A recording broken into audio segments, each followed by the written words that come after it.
아니라. 아멘. 할렐루야. 할렐루야. 우리 예배하시는 우리 아버지 하나님의 은혜가 저와 여러분과 함께 하시기를 주님의 이름으로 축원합니다. 신구약 성경에 놀라운 비밀이 하나 있습니다. 그게 뭔가 하면은 성경 시작이 결혼 이야기로 시작하여서 성경 끝이 결혼 이야기로 끝나고 있다라는 것입니다. 따라서 오늘 이 하나님 말씀을 잘 들으면 행복한 가정으로 들어가는 문들이 열리게 될 줄로 믿습니다. 오늘 본문에 보니까 여호와 하나님께서 아담의 갈비뼈로 하와를 만들었다, 그렇게 기록을 하고 있습니다. 그리고 그 하와를 아담에게로 이끌어왔다고 말씀하십니다. 그리고 그 아담과 하와 두 사람을 세워놓고 여호와 하나님께서 주례사를 하시는데 그 주례사 내용이 창세기 1장 27절로 28절에 기록이 되어 있습니다. 여호와 하나님께서 최초로 사람인 아담과 하와에게 하신 주례사의 내용이 뭔가? 첫 번째, 가정의 주된 임무는 생육하고 번성하는 것이라, 그렇게 말하고 있습니다. 그런데 타락한 오늘날에는 심지어 교회조차도, 성도들조차도 이 하나님의 거룩한 명령을 정면으로 거역해버리고 말았습니다. 그러다 보니까 지금 이 설교를 하고 있는 저를 향해서 누군가는 시대에 뒤떨어진 꼰대 목회자, 꼰대 설교라고 비난을 할 사람들도 있을 수가 있다, 그 말이에요. 그러나 이것은 시대를 초월하고 인종을 초월하여 변할 수 없는 하나님의 진리인 줄로 믿으시기 바랍니다. 따라서 제가 만약에 꼰대라고 하면은 누가 꼰대인가? 하나님이 꼰대시다라는 것입니다. 지금 대한민국은 인구 절벽 시대에 진입을 하고 있습니다. 향후 10년이 골든타임이라 그런 말들을 하고 있습니다. 이 말은 이대로 방치하면은 10년 후에는 돌이킬래야 돌이킬 수 없는 상황을 만나게 될 것이다, 그 말이에요. 그런데 우리는 다사는 미개한 민족들의 전유물로 취급하고 산하 제한을 해버리고 말았습니다. 이는 성경을 모르는 무지가 불러온 대참사인 것입니다. 그러므로 믿는 자라면 내 편한 것만 추구하지 마시고 하나님의 명령을 충실히 수행할 수 있기를 주님의 이름으로 축원합니다. 이를 위해 하나님 앞에 엎드려 기도하시기를 주님의 이름으로 축원합니다. 요즘 이 세상에는 수많은 사건 사고들이 끊이지 않고 일어나고 있습니다. 미국 텍사스주의 초등학교 총기 사고 아마 다 보셨을 겁니다. 정말 조심스럽고, 또한 이 말씀을 꺼내기가 상당히 부담스럽습니다만은 그러함에도 불구하고 한 번쯤은 우리가 생각해 보아야 될 내용이 뭔가? 오늘날 한 가정에 한 명, 두 명 나오면 더 이상 자녀를 낳지 않습니다. 어린아이들 19명이 한꺼번에 총에 맞아 죽고 말았어요. 한 명 나와서 애지중지 키우고 금이야 오기야 키우다가 학교에 보내놓았는데 총에 맞아 죽고 말았어요. 이제부터 두 부부는 죽는 날까지 자녀 한 명 잊지 않고 둘이서 살아가야만 합니다. 얼마나 끔찍한 일이었어요. 얼마나 비참한 일이었어요. 과거에는 보통 5명, 10명씩 자녀를 낳았어요. 그런 집에 자녀들 한두 명 죽지 않은 사람이 거의 없을 만큼 또한 많은 자녀들이 죽었어요. 그럼에도 불구하고 버텨내고 이겨낼 수 있었던 힘이 어디 있는가? 바로 여러 명의 자녀가 있으니까 그 자녀들이 빈자리를 메꾸어 주기 때문에 가능하지 않았겠는가 생각을 해보게 돼요. 오늘 주님의 교회 사랑하시는 분들, 하나님의 거룩한 명령을 받들고 다시금 하나님의 말씀으로 돌아와 하나님의 말씀을 우리 삶 가운데 가정에 적용하고 실천할 수 있도록 나는 못할지라도 이런 나라와 이런 환경이 되기를 하나님 앞에 기도해야 될 사명이 오늘 저와 여러분들에게 있는 줄로 믿습니다. 두 번째 주례사 내용이 뭔가 하면은 통치 명령입니다. 땅을 정복하라. 그리고 지구상의 모든 생물을 다스리라. 그렇게 말씀하고 있습니다. 하늘을 나는 새나 육지를 나누는 짐승이나 바다에 헤엄치는 물고기나 전부 다 아담과 하와에게 내가 다스리라. 그렇게 명령을 내리십니다. 그래서 놀라운 것은 하나님께서는 사람보다 10배, 20배 더 힘센 짐승들도 다 사람에게 굴복하게 만드셨어요. 힘으로 하면은 코끼리가 세상을 지배해야 맞습니다. 무섭기로 하면은 사자가 세상을 지배해야 맞습니다.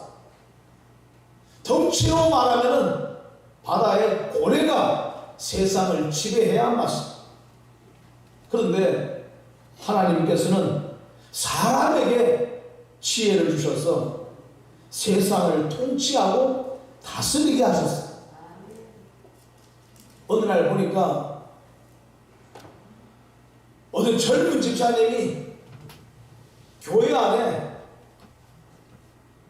돈벌레라고 하는 작은 벌레 한 마리가 있어요. 사람보다 10,000배는 작습니다. 이 돈벌레 한 마리가 나타나게 되니까 기절해버리고 막 숨 넘어가는 것처럼 난리가 났습니다. 사람이 얼마나 유약한가. 그 돈벌레 한 마리도 어떻게 할 수 없어가지고 정신을 못 차려요. 이런 사람에게 하나님께서는 세상을 지배하게 만드시고 모든 것이 전부 다 사람에게 굴복하게 하셨다. 그렇게 말씀하고 있어요. 할렐루야. 할렐루야. 따라서 하나님께서 사람에게 명령하신 이 거룩한 명령을 어느 누구도 거역할 수가 없고 하나님의 거룩한 명령을 따라서 살게 하셨다 말씀하고 있습니다. 따라서 아담이 이 거룩한 명령을 잘 수행하고 살 수 있도록 하나님께서는 사람들에게 하와에게 돕는 배필이 되게 하셨다 말씀하고 있습니다. 그런데 안타까운 것은 하와는 아담을 돕기는커녕 오히려 아담을 공경에 빠뜨리고 죄를 짓게 만들어버리고 말았어. 이로 말미암아 인류 역사상 가장 아름다운, 가장 행복했던 가정 에덴 동산에서 둘 다 추방을 당하고 말았어. 하나님께서 행복한 가정, 아름다운 가정을 이루어 주시고 여기서 살라 했는데 하나님의 명령을 거역하니까 하나님은 그 아름다운 가정에서 추방시켜 버리더라. 그러므로 가정이 행복하려면 어떻게 해야 되는가? 하나님의 명령을 잘 따르는 가정이 되어야 할 줄로 믿습니다. 그러기 위해서는 아내가 남편을 무조건 잘 도와야 됩니다. 그럴 때 하나님께서 덤으로 주시는 은혜가 있는데 그게 뭔가 행복한 가정이라 그렇게 말하고 있습니다. 두 번째로 성경 맨 마지막 부분인 요한계시록 19장에 가서 보니까 어린 양의 혼인잔치, 결혼식 이야기가 또 한 번 등장을 하게 됩니다. 거기에 보니까 어린 양의 혼인 기약이 이르렀다 그렇게 말씀하고 있습니다. 이게 무슨 말씀일까요? 주님께서 재림하실 때가 임박했다 그 말입니다. 따라서 신부된 자들이 거룩한 세마포 옷을 입고 신랑 되신 주님을 맞이하게 되는데 이 혼인잔치에 청함을 받은 자는 복이 있다 그렇게 말씀하고 있습니다. 그런데 누가복음 14장 15절 이하에 보니까 어떤 사람이 큰 잔치를 베풀고 사람을 초청하게 됩니다. 손님들을 초청하게 되는데 놀라운 것은 한 사람은 밭을 샀기 때문에 밭에 나가 보아야 하니까 잔치자리에 갈 수 없다고 거부하게 돼요. 또 한 사람은 소를 샀기 때문에 소를 시험하러 나가야 되니까 잔치자리에 갈 수 없다고 말해요. 또 한 사람은 내가 지금 아내와 결혼을 했는데 그 아내를 떠날 수가 없어 잔치자리에 갈 수 없다고 혼인잔치에 초대를 거부하고 말았어요. 이때 화가 난 주인이 어떻게 했습니까? 길과 산 울타리에 나가서 사람들을 강권하여 내 집을 채우라고 종들에게 엄명을 내립니다. 그러면서 또 이런 명령을 함께 내립니다. 이 처음 초대받은 자들은 하나도 내 잔치를 맛볼 수 없게 하라. 처음 초대를 거부한 사람들은 한 명도 이 잔치 자리에 초대하지 말라라고 엄명을 내립니다. 그러므로 오늘 주님의 교회 사랑하는 분들, 주님이 초대하실 때 이 핑계 저 핑계 대지 말고 주님이 배설하신 잔치 자리에 얼른 참여하시기를 주님의 이름으로 축원합니다. 오늘 저와 여러분들 우리가 이 한 시간 이 전에 올라와 주님의 초대를 받고 잔치자리에 참여했다고 하는 것이 얼마나 감사한 일인가. 여러분들 머지않아 여기에 오고 싶어도 올 수 없는 처지에 모이게 될 자들 없겠습니까? 점점 시대가 흘러가면서 자녀들이 많이 태어나야 되는데 그렇지 않다 보니까 산부인과는 점점 줄어가고 있고 대신에 요양원들은 점점 늘어가고 있어요. 거기에 계신 많은 어르신들 중에는 한때 신앙생활을 열심히 잘했던 사람들도 있어요. 그러나 시대가 흘러가고 세월이 흘러가고 나이가 들게 되니까 요양원에 들어갈 수밖에 없는 상황에 처하게 되는 분들도 있더라라는 것입니다. 그러다 보니까 이제는 예배를 드리러 가고 싶어도 갈 수 없는 이런 분들이 많이 생겨나더라 그 말. 병원에도 가면은 얼마나 많은 환자들이 누워 있습니다. 그 중에는 신앙생활을 열심히 했던 자들 또한 왜 없겠습니까? 그런데 병원에 누워 있다 보니까 이제는 교회를 가고 싶어도 갈 수가 없는 거예요. 마음만 벌하는 거예요. 내가 교회를 가고 싶어도 갈 수 없는 상황에 처할 사람들도 있고, 교회를 갈 수 있는 힘도 있고 건강도 있고 환경도 다 주어졌지만은 내 마음이, 교회 올라가고 싶은 마음이 사라져서 교회를 안 올라오는 사람들 또한 많이 있다 그 말. 지금 세상에 돌아다니는 수많은 사람들 불러 세워놓고 물어보게 되면은 한때 교회를 다녔던 사람들 얼마나 많습니까? 근데 지금은 올라갈 수 있는 충분한 환경이 됨에도 불구하고 마음이 없어서 올라오지 못하는 사람들도 너무나 많다 그 말이에요. 그러므로 환경을 주시고 건강을 주시고 마음을 주셨거든 부지런히 주의 길을 찾으시고 천국 혼인잔치에 함께 참여함으로 말미암아 주님의 은혜를 경험하시고 주님 앞에 예배하는 이 귀한 시간을 빼앗기지 않기를 주님의 이름으로 축원합니다. 세 번째, 예수님께서 사역을 시작하실 때 처음 사역을 시작하시면서 어디서부터 시작하시는가? 갈릴리 가나 혼인잔치에서 사역을 시작하시죠. 제자들을 부르시고 제일 먼저 하신 일이 뭔가? 갈릴리 가나 혼인잔치에 참여하시죠. 그리고 물이 변하여 포도주가 되는 놀라운 이적을 행하시죠. 이 이적을 통하여서 결론적으로 얻게 된 하나님의 뜻과 열매가 무엇인가? 제자들이 물이 변하여 포도주가 되는 사건을 통해 예수님을 믿게 되었다, 그렇게 결론을 짓고 있습니다.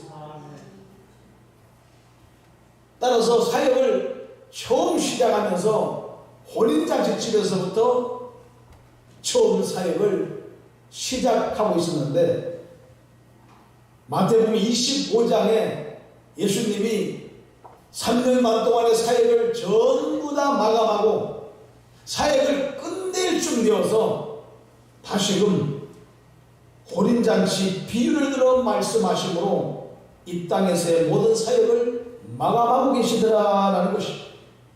거기에 보니까 10처녀의 비유가 나오는데, 이 10처녀가 전부 다 누구를 기다리고 있었는가? 누구를 기다리고 있었어요? 신랑 대신 주님을 기다리고 있었다, 그렇게 말하고 있습니다. 그러므로 주님께서 뭐라고 말씀하시는가? 깨어있으라. 너희는 그날과 그 시를 알지 못한다 말씀하고 있습니다. 오늘 주님의 왜 사랑하시는들, 주님이 언제 이 땅에 재림하시는지 아는 사람은 아무도 없습니다. 우리가 언제 주님 앞에 가게 되는지 아는 사람은 아무도 없습니다. 그러므로 여기 모인 모든 성도님들 다 깨어있음으로 말미암아 신랑 되신 주님을 맞이할 수 있기를 주님의 이름으로 축원합니다. 그렇다면 창세기 2장의 아담과 하와의 결혼식을 통해서 우리에게 주시는 영적인 교훈이 무엇인가? 첫 번째, 가정은 욕심을 버려야 한다라고 하는 것입니다. 가정은 절대적으로 버려야 할 것이 하나 있는데 그게 바로 욕심이라 그렇게 말하고 있습니다. 교회 옆에 다목적 부장이 하나 있어요. 거기 아침마다 동네 주민들이 와서 배드민턴을 칩니다. 저도 달리 운동할 시간이 없기 때문에 아침에 나가서 잠깐씩 동네 주민들과 배드민턴을 치기도 하고, 근데 며칠 전에 한번 배드민턴을 치고 있는데 시의원, 도의원 후보자들이 찾아왔어요. 찾아와서 정중하게 인사를 하고 그리고 명함을 건네주기를 시작합니다. 그런데 갑자기 배드민턴 치는 아주머니들 너댓 명이 이 후보자를 둘러싸드리는 하시는 이야기들이 뭔가, 여기에 지금 화장실이 없으니까 화장실 좀 하나 지어달라.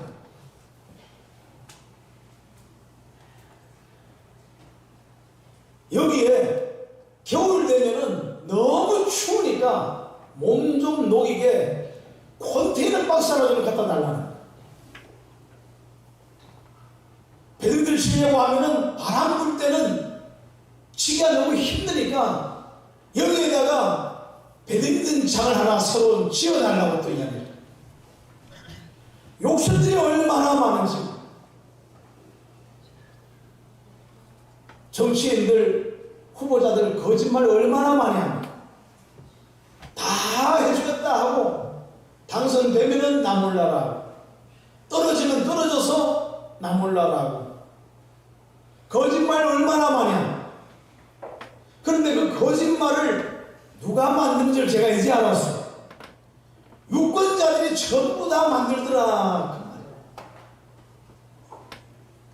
말도 안 되는 이야기들을 막 해달라고 때는 이때다 싶어서 전부 다 이야기하니까 이 후보자들이 신땀을 빼면서 변명하더라고. 왜? 해준다고 했다가 못 해주게 되면 다음부터는 얼씬도 못 하잖아요. 그러니까 변명하더라고. 신땀을 빼는 거예요. 가정도 마찬가지입니다. 남편은 아내에 대해서, 아내는 남편에 대해서, 부모는 자녀에 대해서, 자녀는 부모에 대해서 욕심을 좀 내려놓고 버려야 되는데 욕심이 너무나 많다 그 말. 그래서 아내는 남편에게 어떤 욕심을 갖는가? 돈도 많이 벌어와, 집안일도 많이 도와줘라. 남편이 도저히 감당할 수 없는 불가능한 일을 아내들은 요구할 때가 많습니다. 주님의 교회 사랑 손님들 제발 부탁하는데 남편들에게 돈을 조금만 벌어와도 좋으니 집안일을 좀 도와달라고 하든지, 아니면 집안일을 내가 할 테니 돈을 많이 벌어오라고 하든지 둘 중에 하나만 하시라.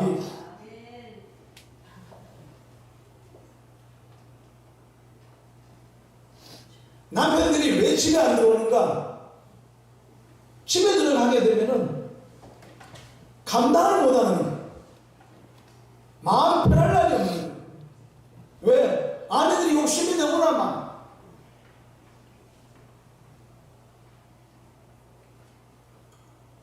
(50쯤) 되신 남편분들 아침은 드십니까? 라고 물어보게 되면은 이구동성으로 요즘은 하는 얘기가 나는 원래 아침을 안 먹습니다. 원래 안 먹습니다. 그 부모님에게 물어봐요. 이분이 원래 아침밥을 안 드셨습니까? 무슨 소리 합니까? 한 번도 그런 적이 없습니다. 그러니까 자식으로 살 때는 꼬박꼬박 먹었는데 결혼하고 나니까 그게 원래가 돼버렸어요. 그래서 안 먹는다는 거예요. 아침밥도 안 해주면서 점심은 당연히 안 해주고 저녁도 웬만하면 먹고 들어오라 그러고 그러면서 돈은 많이 벌어오라 이런 욕심을 좀 버리라 그 말. 남편도 마찬가지. 아내들을 향해서 욕심이 너무나 많아. 그래서 밤새도록 술 먹고 들어와도 아내가 나서 혹시 아침에 해장국 끓여놓고 드시라고 이렇게 해주기를 바라고 있어. 내가 돈을 안 벌어와도 아내가 대신 나가 돈 벌어와서 집안 살림 잘 해주기를 바라고 자녀들을 잘 양육해 주기를 바라고 시부모님에게 잘 효도하기를 바라고 욕심이 얼마나 많은지. 자식은 부모님을 향해서 내가 공부를 하든 말든 야단치지 않고 내 하고 싶은 대로 다 밀어주기를 바라. 부모는 자식에게 자기를 닮았음에도 불구하고 자기도 평생에 공부하고 감싸고 살아오고는 자식은 학교에서 1등 하기를 바라고 서울대 연고대 가기를 바라고 삼성에 들어가기를 바라고 결혼해서 부모님 용돈도 많이 주기를 바라고 이것저것 욕심들이 얼마나 많은지. 그러나 그 욕심이 결국은 가정을 파괴하고 만다는 사실을 인지하는 사람들은 그닥 많지 않다 그 말. 오래된 얘기입니다만은 어느 한 10월에 할머니가 아들을 낳아서 할머니가 낳은 아이죠. 예. 자녀를 낳아서 잘 양육을 했어. 대학까지 졸업을 시키고 의사를 만들었어. 결혼까지 시켰어요. 그런데 어느 날부턴가 자식하고 통화가 안 되는 거예요. 나중에 알고 보니까 그 자식이 자기 자식들 데리고 미국에 가서 살고 있는 거예요. 미국에 간 줄도 몰라. 이게 오늘날 많이 배운 자녀들의 주특기가 되는 이런 시대에 우리는 지금 살아가고 있습니다. 주님의 교회 사랑하시는 욕심을 내려놓아야 행복한 가정이 거기에서부터 시작되게 될 줄로 믿으시기 바랍니다. 두 번째, 갈릴리 가나 혼인잔치를 통해 주는 교훈이 뭔가? 우리 가정이 주님을 주인으로 모시고 살라 그 말. 그럴 때 물이 변하여 포도주가 되는 놀라운 이적을 경험하게 된다 그 말. 포도주는 기쁨과 즐거움을 사랑합니다. 오늘날 가정의 기쁨이 사라졌어. 포도주가 떨어져 버리고 말았어. 즐거움이 사라졌어. 집안이 지옥. 들어가게 되면은 부부 사이에도 대화가 없어. 부모와 자녀와의 사이에도 대화가 단절되어 버렸어. 방문 닫고 들어가면은 나오질 않았어. 밥 먹을 때도 묵묵히 앉아서 경건하게 밥만 먹고 있어. 행복이라고 하는 것은 찾아보기 어려운 시대가 되어버리고 말았어. 왜? 포도주가 떨어져 버렸기 때문에. 따라서 우리 주님께서는 물이 변하여 포도주가 되게 하심으로 그 즐거움과 그 기쁨을 회복시켜 주신다 그 말이에요. 어떨 때요? 주님을 주인 삼을 때. 물이 변하여 포도주가 되는 역사가 일어날 줄로 믿으시기 바랍니다. 나아가 이 잔치자리에 지금 물은 아무런 소용없는 쓸모없는 물입니다. 그런데 쓸모없는 이 물이 가장 용이한 포도주로 바뀌었다. 무슨 말입니까? 우리 가정에 쓸모없는 것들이 너무나 많습니다.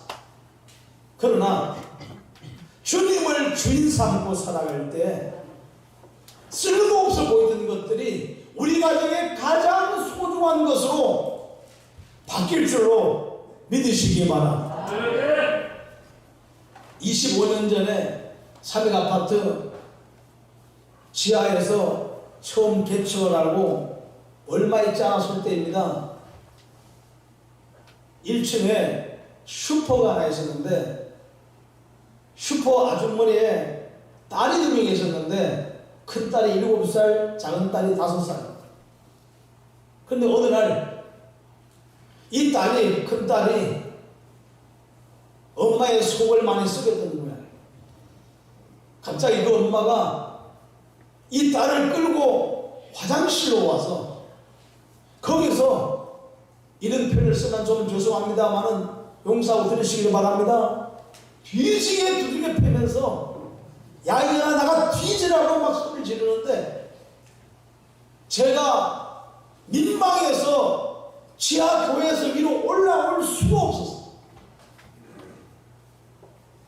입에 담을 수 없는 험한 욕들을 얼마나 많이 합니다. 7살짜리가 뭘 알아? 속을 썩였으면 얼마나 썩였겠어. 지금까지 그 딸이 살아있는지 모르겠습니다만 안타까운 것은 쓸모없는 그 딸 주님을 주인으로 삼을 때 우리 가정의 가장 소중한 보배가 된다 그 말이야. 주님께서는 내 눈에 쓸모없어 보이는 것 가장 소중한 가장 귀한 보배가 되게 하실 것인데 주님을 주인 삼을 때 하나님은 그와 같은 놀라운 물이 변하여 포도주가 되는 엄청난 기적을 우리 가정에 시행할 줄로 믿으시기 바랍니다. 세 번째, 마태복음 25장의 10처녀의 비유를 통해 주님 우리에게 주시는 교훈이 뭔가? 우리 가정이 기름 준비하는 가정이 되어야 할 줄로 믿습니다. 성경의 기름은 거의 대부분 다 성령을 상징. 따라서 우리 가정의 성령으로 충만한 가정이 되게 하시라 그 말. 돈으로 행복을 살 거라는 기대를 버리시라 그 말. 다 압니다. 다 아는데 우리는 나는 돈으로 행복을 살 수 있다고 생각을 합니다. 이런 착각 속에 빠져 있어요. 자녀가 출세하면은 행복할 줄로 착각합니다. 다 아니라고 말을 하는데 나는 내 자녀는 출세하면은 내가 행복할 줄로 생각합니다. 자녀들과 더불어 가족 여행을 다니면은 거기에 행복이 있을 줄로 생각합니다. 그래서 원사님이, 집사님이, 장로님이 주일날도 예배도 안 드리고 산으로 들러 여행을 다니고 그리함으로 가정의 행복을 찾아보려고 합니다. 그러나 그 어디에도 행복은 있지 않다라는 것입니다. 오직 성령 충만함으로만이 우리 가정에 행복이 찾아올 줄로 믿으시기 바랍니다. 그 있는 자는 오늘 이 하나님께서 주시는 말씀을 들으시기를 주님의 이름으로 축원합니다. 불신자는 몰라도 믿는 하나님의 사람은 성령 충만함으로만이 우리 가정의 행복이 찾아올 줄로 믿으시기 바랍니다. 이 말씀을 듣는 자는 살아나게 될 줄로 믿으시기 바랍니다. 심령이 살고 가정이 살고 교회까지 살게 될 줄로 믿으시기 바랍니다. 마지막 요한계시록 19장에 나오는 어린 양의 혼인잔치의 비유를 통해 주시는 교훈은 뭔가? 신부된 자는 거룩한 세마포 옷을 입고 신랑을 맞이하라라는 것입니다. 이 세마포 옷은 성도들의 옳은 행실이라 그렇게 말하고 있습니다. 비싼 옷을 사서 입고 신랑을 맞이하는 것이 아니라 성도들의 옳은 행실을 통해 신랑 맞이할 준비를 하라 그 말이에요. 그러므로 그리스도인다운 삶을 우리 가정에서 살아내시기를 주님의 이름으로 축원합니다. 말로가 아니라 나의 행동으로 내 자녀가, 내 남편이, 내 아내가 주님께로 돌아오게 만드시기를 주님의 이름으로 축원합니다. 따라서 오늘 이 말씀이 우리 가정에서, 우리 삶 속에서 아름다운 열매를 맺게 하시기를 주님의 이름으로 축원합니다. 그러면은 행복은 덤으로 따라오는 것이라. 그럴 때 우리는 가정에서 하나님의 나라를 미리 경험하게 될 줄로 믿으시기 바랍니다. 천국 가서 하나님의 나라를 경험하려고만 생각하지 마시고 우리 가정에서 작은 천국을 경험하시고 이 교회에서 작은 천국을 경험하시고 이렇게 경험한 사람이 하나님의 나라 천국에 들어갈 자격이 있는 줄로 믿으시기 바랍니다. 이런 행복한 가정의 물꼬가 이 말씀을 통하여 오늘 저와 여러분들 가정에 다 열려주시기를 다시 한번 주님의 이름으로 축원합니다. 기도하겠습니다. 거룩하신 우리 아버지 하나님, 성경을 결혼식으로 시작하여 혼인잔치로 마감을 하고 계신 주의 말씀의 의미를 깨달아 알게 하옵시고 오늘 저희들 아름다운 가정을 이루기 위해 내가 무엇을 해야 하는지 기도하게 하옵시고 삶 가운데 적응하게 도와주셔서 우리 가정에 하나님의 나라가 임하게 하옵시고 하나님의 나라를 파괴하려고 하는 어둠의 악한 세력들이 예수 이름으로 떠나가게 하옵시고 우리 아버지 하나님 가정을 지켜내는 믿음의 장부들이 다 되어지게 은혜도 하여 주시옵소서. 예수님의 거룩하신 이름으로 기도하옵나이다. 아멘.